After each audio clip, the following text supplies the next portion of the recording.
ഞാനിപ്പോൾ നിൽക്കുന്നത് ഞാൻ ജനിച്ചു വളർന്ന വീട്ടുമുറ്റത്താണ്. എൻ്റെ മാതാപിതാക്കൾക്ക് 4 ആൺമക്കളും ഒരു പെൺകുട്ടിയുമായിരുന്നു. എൻ്റെ ജ്യേഷ്ഠൻ, ചേച്ചി, 2 അനുജന്മാർ. ഇളയ അനുജനാണ് ഇപ്പോൾ ഇവിടെ താമസിക്കുന്നത്. ഞാനിപ്പോൾ ഒരു സർജറി കഴിഞ്ഞ് വിശ്രമത്തിന് ഇവിടെ വന്നിരിക്കുകയാണ്. ഈ അവസരത്തിലാണ് എൻ്റെ സുഹൃത്ത് ഇവിടെ വന്നിട്ടുള്ളത്. എൻ്റെ കുട്ടിക്കാലത്ത് ഓടി നടന്ന പരിസരമാണ് ഇവിടെ. തൊട്ടടുത്തുള്ള കുടമാളൂർ ഗവൺമെൻറ് LP സ്കൂളിലാണ് എൻ്റെ പ്രാഥമിക വിദ്യാഭ്യാസം നടന്നത്. UP വിദ്യാഭ്യാസം ഐമനത്തുള്ള PJM UP സ്കൂളിലാണ്. ഹൈസ്കൂൾ വിദ്യാഭ്യാസത്തിന് വീണ്ടും കുടമാളൂർ ഗവൺമെൻറ് ഹയർ സെക്കൻഡറി സ്കൂളിലേക്ക് വന്നു. 1976 ആണ് SSLC പാസ്സാവുന്നത്. പിന്നീട് 2 വർഷം CMS കോളേജിൽ പ്രീ ഡിഗ്രി കഴിഞ്ഞു.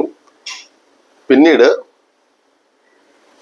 നാട്ടകത്തുള്ള കോട്ടയം ഗവൺമെൻറ് പോളിടെക്നിക്കിൽ ഇലക്ട്രിക്കൽ എഞ്ചിനീയറിംഗിൽ 3 വർഷത്തെ പഠനം.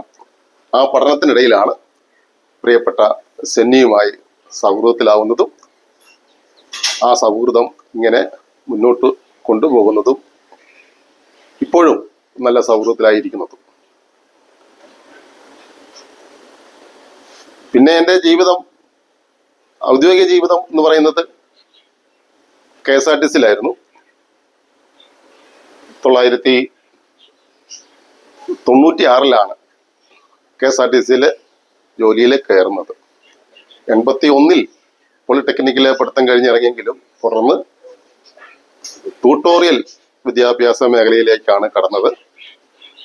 ഞാൻ എൻ്റെ അവസാന പഠന സമയത്ത് തന്നെ ഇവിടെ നിന്നും കോളേജിലേക്ക് പോകുമ്പോഴും മടങ്ങി വരുമ്പോഴും സമീപത്തുള്ള വീട്ടിലുള്ള രക്ഷകർത്താക്കൾ എന്നോട് ചോദിക്കും, ഇവിടെ നിന്റെ പഠിത്തം തീർന്നില്ലേ എന്ന്.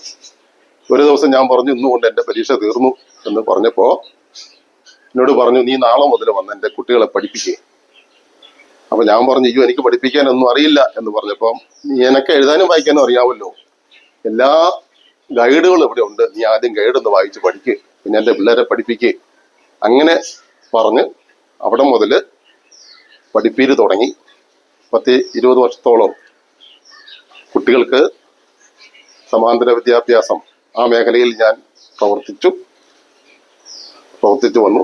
അങ്ങനെയാണ് 96 അതിനുശേഷം 96 KSRTCയിൽ എനിക്ക് ജോലി കിട്ടുന്നത്. പിന്നെ ഇതിൻ്റെ ഇടയ്ക്കുള്ള സാംസ്കാരിക പ്രവർത്തനങ്ങളൊക്കെ ധാരാളമായിട്ട് നടത്തി. 82 മുതൽ ട്യൂട്ടോറിയൽ വിദ്യാഭ്യാസം ആയിരുന്നു. അപ്പൊ നമുക്ക് ഒരു ഇരിപ്പിടമുണ്ട്. അതുകൊണ്ട് തന്നെ സഹൃദയരായിട്ടുള്ള സുഹൃത്തുക്കളെ വിളിച്ചുകൂട്ടി സഹൃദയവേദി എന്ന ഒരു സാംസ്കാരിക സംഘടന രൂപീകരിച്ചു. ആ 82 മുതൽ അതിൻ്റെ പ്രവർത്തനങ്ങൾ വളരെ നല്ല രീതിയിൽ നടത്തി.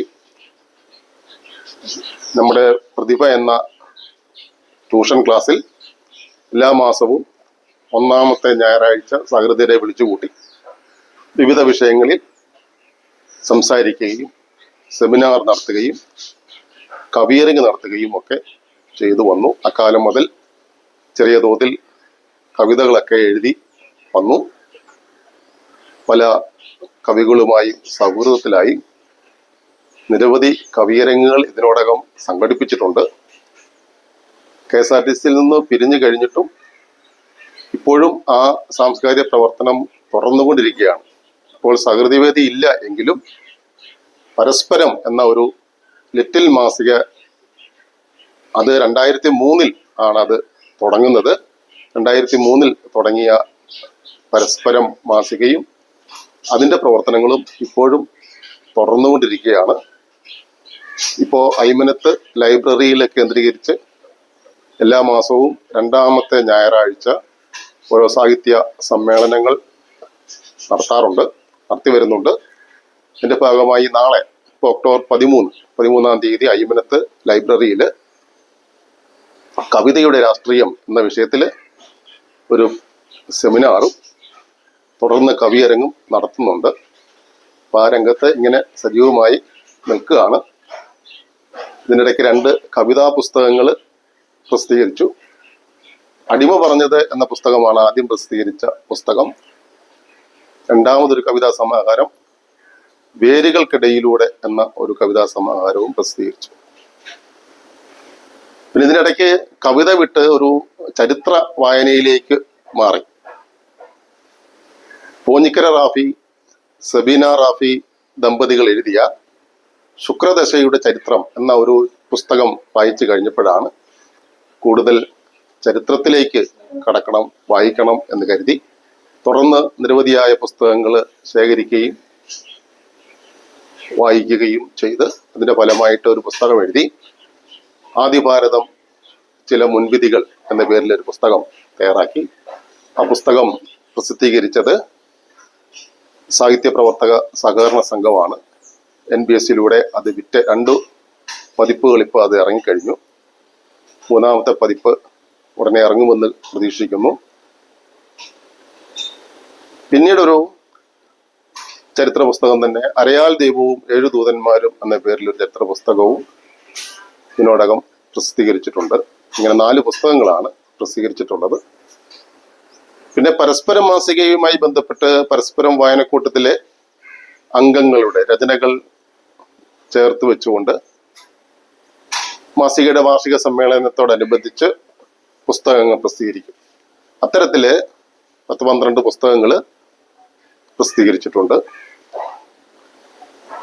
ആദിഭാരതം ചില മുൻവിധികൾ എന്ന എൻ്റെ ആ പുസ്തകം ഇറങ്ങിക്കഴിഞ്ഞപ്പോൾ നല്ല സ്വീകരണമാണ് കിട്ടിയത്.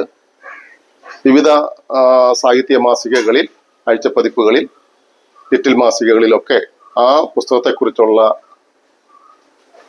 റിവ്യൂ വന്നു, ആസ്വാദനം വന്നു. അത്തരം ഒരു 10-18 ആസ്വാദനങ്ങളെ ചേർത്ത് വെച്ചുകൊണ്ട് ആദിഭാരതം എന്ന പേരിൽ മറ്റൊരു പുസ്തകം ഞാൻ പ്രസിദ്ധീകരിച്ചിട്ടുണ്ട്. പിന്നെ ഒന്ന് എടുത്തു പറയേണ്ട കാര്യം, അടിമ പറഞ്ഞത് എന്ന ഞാൻ എഴുതിയ എൻ്റെ കവിതാ സമാഹാരത്തിന് ഒരു പഠനം തയ്യാറാക്കിയിട്ടുണ്ട്. അത് മീനടം കാവ്യകലാ സാഹിത്യവേദിയുടെ സെക്രട്ടറിയായി പ്രവർത്തിക്കുന്ന ഡോക്ടർ ശ്രീവിദ്യ രാജീവാണ് ആ പുസ്തകം തയ്യാറാക്കിയിട്ടുള്ളത്. ആ കവിതാ സമാഹാരത്തിന് ഒരു പഠനം തയ്യാറാക്കിയിട്ടുണ്ട്. ഇത്രയൊക്കെയാണ് സാഹിത്യ രംഗത്ത് ഉള്ള എൻ്റെ ഇടപെടലുകൾ എന്ന് വേണമെങ്കിൽ പറയാം. പരസ്പരം എന്ന വായനക്കൂട്ടത്തിലെ കേരളത്തിലെ അങ്ങോളം ഇങ്ങോളം എല്ലാ ജില്ലകളിൽ നിന്നുമായി 1000-ഓളം അംഗങ്ങൾ ഇപ്പോൾ എന്നോടൊപ്പം ഉണ്ട്. അവര് നമ്മുടെ വാർഷിക സമ്മേളനങ്ങളിലും അവരുടെ പങ്കാളിത്തം ഉണ്ടാവാറുണ്ട്. ഇപ്പോൾ ഒരു 3-4 വർഷമായിട്ട് കോട്ടയത്ത് പബ്ലിക് ലൈബ്രറിയിൽ വെച്ചാണ് വാർഷിക സമ്മേളനങ്ങൾ ചേരുന്നത്. ഇനി 21ാമത് വാർഷിക സമ്മേളനത്തിനുള്ള തയ്യാറെടുപ്പിലാണ്. അതിന് മുന്നോടിയായിട്ട് ആദ്യം ചെയ്തിട്ടുള്ളത് കവിതാ മത്സരവും കഥാമത്സരവുമാണ്. അതിനുള്ള അറിയിപ്പ് ഇപ്പോൾ നമ്മുടെ സോഷ്യൽ മീഡിയ മാധ്യമങ്ങളിലൂടെയും പത്രങ്ങളിലൂടെയും ഒക്കെ കൊടുത്തിട്ടുണ്ട്. രചനകൾ വന്നുകൊണ്ടിരിക്കുന്നു. അതിന്റെ ഫലപ്രഖ്യാപനം ഡിസംബർ 20-നാണ്. അതോടൊപ്പം തന്നെ പുസ്തക പ്രകാശനങ്ങളും പുരസ്കാര സമർപ്പണവും ഒക്കെയായി വാർഷികം 2025 ജനുവരി 2-ാമത്തെ ശനിയാഴ്ച സെക്കൻഡ് സാറ്റർഡേ ആണ് നടത്തുന്നത്. അത് പതിവായി അങ്ങനെ നടത്തിക്കൊണ്ടിരിക്കുന്നു. തുടർന്നും അങ്ങനെ തന്നെ പോകണമെന്ന് ഉള്ള ആഗ്രഹത്തിൽ തുടർന്നുകൊണ്ടേയിരിക്കുന്നു.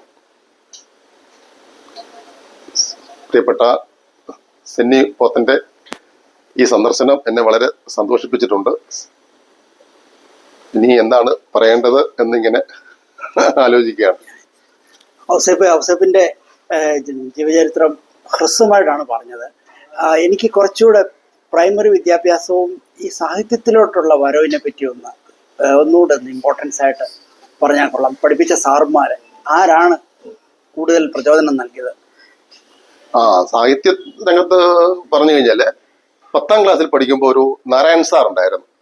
നാരായൺ സാറ് നല്ല ഈണത്തിലെ കവിതകൾ ചൊല്ലുകയും പാഠപുസ്തകത്തിലെ കവിതകളൊക്കെ നല്ല ഈണത്തിൽ ചൊല്ലിയാണ് നമ്മളെ പഠിപ്പിക്കുക.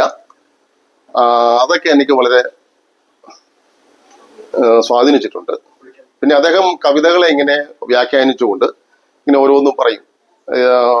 ഈ പൂക്കളെ ചിത്രശലഭങ്ങളായിട്ട് കാണുന്നു. അങ്ങനെ കാണാനുള്ള ഈ കഴിവ് അത് ഈ കവികൾക്കാണ്. ഇങ്ങനെ ഭാവനയിലൂടെ മറ്റൊന്ന് തലത്തിലേക്ക് പോകാനൊക്കെ കഴിയുന്നത് എന്ന് പറഞ്ഞ കവികളെ അങ്ങനെ ഒത്തിരി ഉയർത്തി പറഞ്ഞുകൊണ്ടുള്ള ഒരു മിക്കവാറും ക്ലാസ്സുകളിലൊക്കെ അങ്ങനെ അദ്ദേഹം സംസാരിക്കും. കവിതകളെ നല്ല രീതിയിൽ ക്ലാസ്സിൽ അവതരിപ്പിക്കും. അപ്പൊ അത് കൂടുതൽ കവിത വായിക്കാനുള്ള ഒരു പ്രചോദനം എനിക്ക് തന്നിട്ടുണ്ട്. പിന്നെ ഒന്നുള്ളത്, ഞാൻ പ്രീ ഡിഗ്രിക്ക് പഠിക്കുന്ന അവസരത്തിനോടൊപ്പം ഒരു ജോസഫ് തോമസ് എന്നൊരു സുഹൃത്തുണ്ടായിരുന്നു. അദ്ദേഹം നല്ലതുപോലെ കവിത എഴുതുമായിരുന്നു. അദ്ദേഹം എൻ്റെ അടുത്തിരുന്നാണ് അന്ന് പഠിച്ചത്. അദ്ദേഹത്തെ പിന്നീട് ഞാൻ കോളേജ് വിദ്യാഭ്യാസം കഴിഞ്ഞിട്ട് പിന്നെ കണ്ടിട്ടില്ല. അദ്ദേഹം നല്ല ഭംഗിയായിട്ട് കവിതകൾ എഴുതുമായിരുന്നു. അപ്പൊ എനിക്കും അതുപോലെ കവിതകൾ എഴുതണം എന്നുള്ള ഒരു ആഗ്രഹം തോന്നുകയും ഞാനും പിന്നെ കവിതയ്ക്ക് വേണ്ടി ഇങ്ങനെ ശ്രമിച്ചുകൊണ്ട് ഇങ്ങനെ കവിത എഴുത്ത് ഇങ്ങനെ പരിശ്രമിച്ച് നടത്തിക്കൊണ്ടേയിരുന്നു. അക്കാലത്തൊന്നും എഴുതുന്നതൊന്നും കവിത ആയിരുന്നില്ല. ഞാനത് പലരെയും കാണിച്ചപ്പോഴും പറഞ്ഞത് ഇതൊന്നും കവിതയല്ല എന്നൊക്കെ പറയുമായിരുന്നു. പിന്നീട് പോളിടെക്നിക്കിൽ പഠിക്കുന്ന സന്ദർഭത്തിലാണ് പോളിടെക്നിക്ക് ഞങ്ങളുടെ ഒരു കോളേജ് മാഗസിൻ എഡിറ്റർ ആയിട്ടുള്ള ഒരു സുരേഷ് ബാബു ഉണ്ടായിരുന്നു. സുരേഷ് ബാബുവിന് ഓർമ്മയുണ്ടല്ലോ. സുരേഷ് ബാബുവാണ് എൻ്റെ കവിതകൾക്കൊരു പുതിയൊരു ഒരു ഒരു ഒരു എനിക്കൊരു ശുഭോദേശമൊക്കെ തരികയും അങ്ങനെയൊക്കെ തരികയൊക്കെ ചെയ്തത്.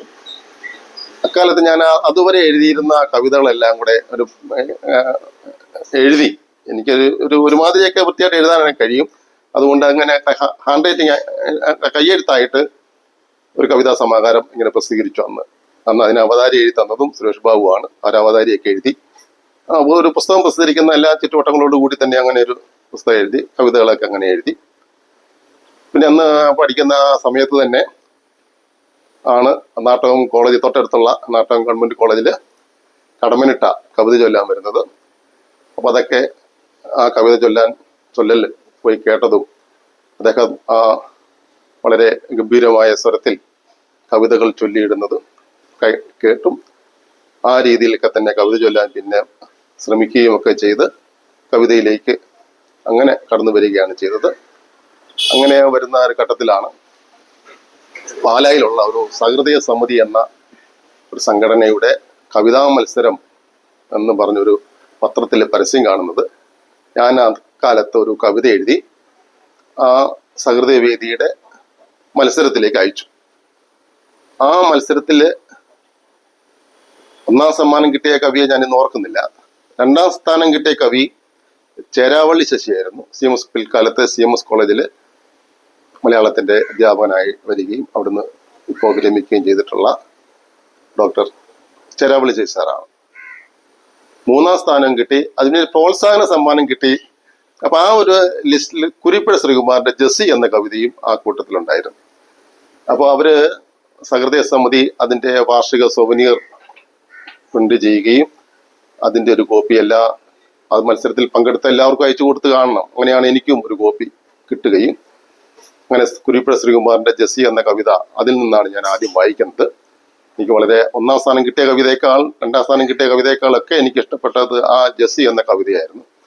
ആ കവിത ഏറെ വായിക്കുകയും അതിങ്ങനെ കാണാപ്പാഠം പഠിച്ചു തന്നെ നടന്ന ഒരു വ്യക്തിയാണ് ഞാൻ. അങ്ങനെ കവിതയിലേക്ക് അങ്ങ് ആകുകയാണ് ചെയ്തത്. പിന്നെ ഇപ്പോ കവിത എഴുതാൻ വളരെ ബുദ്ധിമുട്ടാണ്. കവിത എഴുത്ത് ഇപ്പം വിട്ടുപോയെന്ന് വേണമെങ്കിൽ പറയാം. ഞാൻ ചരിത്രം വായനയിലേക്ക് കടന്നതുകൊണ്ട് അങ്ങനെ സംഭവിച്ചിരിക്കുകയാണ്. ഇപ്പോൾ ഒരു കുറെ കാലമായിട്ട് ആധുനിക കവിതകളൊന്നും ഇപ്പം ഞാൻ വായിക്കുന്നില്ല. ഞാനൊരു ചരിത്ര പുസ്തകത്തിന്റെ രചനയിലാണ്. അതുകൊണ്ട് അതിന്റെ പോകാതിരിക്കാൻ ഞാൻ മറ്റ് ഈ സർഗാത്മക കൃതികളുടെ വായനയിൽ നിന്നും മനഃപൂർവ്വം ഒഴിഞ്ഞു നിൽക്കുകയാണ്. അതൊരു കുറവായിട്ട് എനിക്ക് തോന്നുന്നുണ്ട്. കവിതയിൽ വന്ന കുറവ് അങ്ങനെയാണ്. ഞാൻ ആദിഭാരതം ചില മുൻവിധികൾ എഴുതിയതിന്റെ തുടർച്ച എന്നോണം ദക്ഷിണ കേരള ചരിത്രത്തെ അടയാളപ്പെടുത്തി എടുത്താനുള്ള ഒരു ശ്രമമാണ് ആ പുസ്തകത്തിലൂടെ നടത്തുന്നത്. അതിന്റെ ഒരു 4 അധ്യായം ഞാൻ എഴുതി കഴിഞ്ഞിട്ടുണ്ട്. ഇനി 3 അധ്യായം കൂടി എഴുതണം. 3 അധ്യായം എഴുതേണ്ടതിന്റെ ഒരു സ്കെച്ച് ഞാൻ ഇട്ട് വെച്ചിട്ടുണ്ട്. അത് എഴുതി പൂർത്തീകരിക്കണം. അതാണ് ഇപ്പോൾ എൻ്റെ ലക്ഷ്യം. അതിനുവേണ്ടി കവിതകളൊന്നും ഇപ്പോൾ അധികം എഴുതുകയും അങ്ങനെ വായിക്കുകയും ചെയ്യുന്നില്ല. പിന്നെ പണ്ട് പാടിയ സ്വന്തം കവിതകളൊക്കെ ഇങ്ങനെ മനസ്സിലുണ്ട്. അതൊക്കെ ഇങ്ങനെ ചൊല്ലി നിൽക്കുന്നു. ജെസ്സിയുടെ കവിത 2 ലൈൻ ഇപ്പോഴും ഓർമ്മയുണ്ടോ? ജെസ്സി എന്ന കവിത. ജെസ്സി നിനക്കെന്തു തോന്നി പെത്തടിൻ തുന്നിയ മാന്ത്രികപ്പട്ടിൽ നാം സ്വപ്നശൈലങ്ങളിൽ ചെന്നു ചുംബിക്കവേ ലോത്തിന്റെ പെൺമക്കളച്ഛനെ പ്രാപിച്ച വാർത്തയിൽ കൗമാരഭാരം നടുങ്ങവേ കുംഭസാരക്കൂട്ടിൽ മൊഴിമുട്ടി നിൽക്കവേ. രണ്ടു വരികളെ എന്റെ മനസ്സിൽ വരുന്നുള്ളൂ പെട്ടെന്ന്. കുറെ നേരമായിട്ട് നിൽക്കുന്നു ഔസേപ്പ്, ബുദ്ധിമുട്ടിലാണെന്ന് അറിയാം. നമുക്ക് ഇനി കുറച്ച് ഭാഗം കൂടെ ഇരുന്നുകൊണ്ട് നമുക്ക് റെക്കോർഡ് ചെയ്യാം. Thank you. ഓക്കെ ഒന്ന് എഡിറ്റ് ചെയ്തോളാം കേട്ടോ.